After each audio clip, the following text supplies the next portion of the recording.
பாஸ்கா காலம் 5ஆம் வார திங்கட்கிழமை. முதல் வாசகம். பயனற்ற பொருட்களை விட்டுவிட்டு கடவுளிடம் திரும்புங்கள் என்ற நற்செய்தியை உங்களுக்கு அறிவிக்கிறோம். திருத்தூதர் பணிகள் நூலிலிருந்து வாசகம். அதிகாரம் 14, இறை வார்த்தைகள் 5-8 முடிய. அந்நாட்களில் பிற இனத்தாரும் யூதரும் தம் தலைவர்களுடன் சேர்ந்து திருத்தூதரை இழிவுபடுத்தி கல்லால் எறிய திட்டமிட்டனர். இதை அவர்கள் அறிந்து லிக்கியோனாவில் உள்ள நகரங்களான லிஸ்திராவுக்கும் தெருபைக்கும் அவற்றின் சுற்றுப்புறங்களுக்கும் தப்பி சென்றார்கள். அங்கெல்லாம் அவர்கள் நற்செய்தியை அறிவித்தார்கள். லிஸ்திராவில் கால் வழங்காத ஒருவர் இருந்தார். பிறவியிலேயே கால் ஊனமுற்றிருந்த அவர் ஒருபொழுதும் நடந்ததில்லை. அவர் அமர்ந்து பவுல் பேசியதை கேட்டு கொண்டிருந்தார். அவரிடம் நலம் பெற்றதற்கான நம்பிக்கை இருப்பதைக் கண்டு பவுல் அவரை உற்று பார்த்து உரத்த குரலில், "நீர் எழுந்து காலூன்றி நேராக நில்லும்" என்றார். அவர் துள்ளி எழுந்து நடக்கத் தொடங்கினார். பவுல் செய்ததை கூட்டத்தினர் கண்டு லிக்கியோவேனியா மொழியில், "தெய்வங்கள் மனித உருவில் நம்மிடம் இறங்கி வந்திருக்கின்றன" என்று குரல் எழுப்பி கூறினர். அவர்கள் பர்னபாவை சேயசு என்றும் அங்கு பவுலே பேசியபடியால் அவரை எர்மாசு என்றும் அழைத்தனர். நகருக்கு எதிரிலுள்ள சேயுசு கோவில் அர்ச்சகர் காளைகளையும் பூமாலைகளையும் கோவில் வாயிலுக்கு கொண்டு வந்து கூட்டத்தினருடன் சேர்ந்து பலியிட விரும்பினர். இதை கேள்வியுற்ற திருத்தூதர் பர்னபாவும் பவுலும் தங்கள் மேலாடைகளை கிழித்து கொண்டு கூட்டத்துக்குள் பாய்ந்து சென்று உரக்க கூறியது, "மனிதர்களே, ஏன் இவ்வாறு செய்கிறீர்கள்? நாங்களும் உங்களைப் போன்ற மனிதர்கள்தாம்.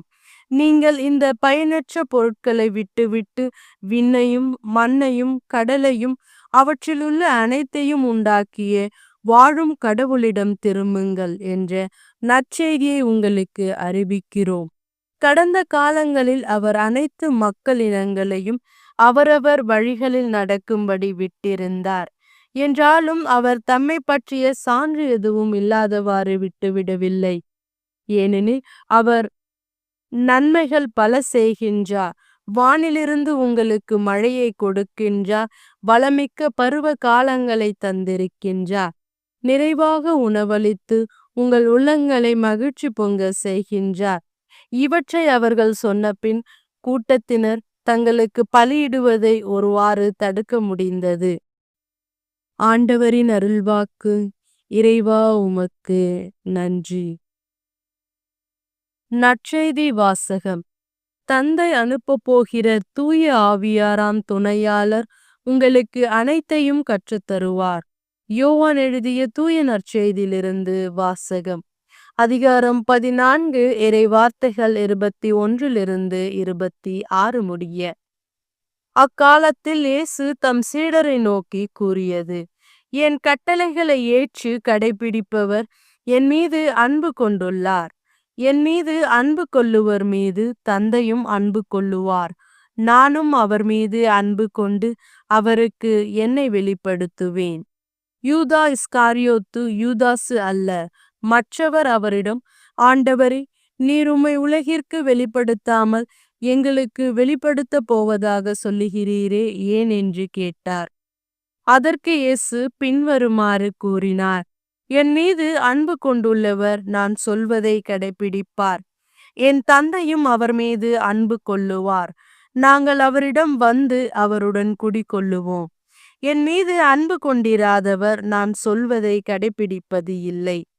நீங்கள் கேட்கும் வார்த்தைகள் என்னுடையவை அல்ல, அவை என்னை அனுப்பிய தந்தையுடையவை. உங்களோடு இருக்கும் பொழுதே இவற்றையெல்லாம் உங்களிடம் சொல்லிவிட்டேன். என் பெயரால் தந்தை அனுப்பப் போகிற தூய ஆவியாராம் துணையாளர் உங்களுக்கு அனைத்தையும் கற்றுத்தருவார். நான் கூறிய அனைத்தையும் உங்களுக்கு நினைவூட்டுவார்." ஆண்டவரின் அருள்வாக்கு. கிறிஸ்துவே உமக்கு புகழ்.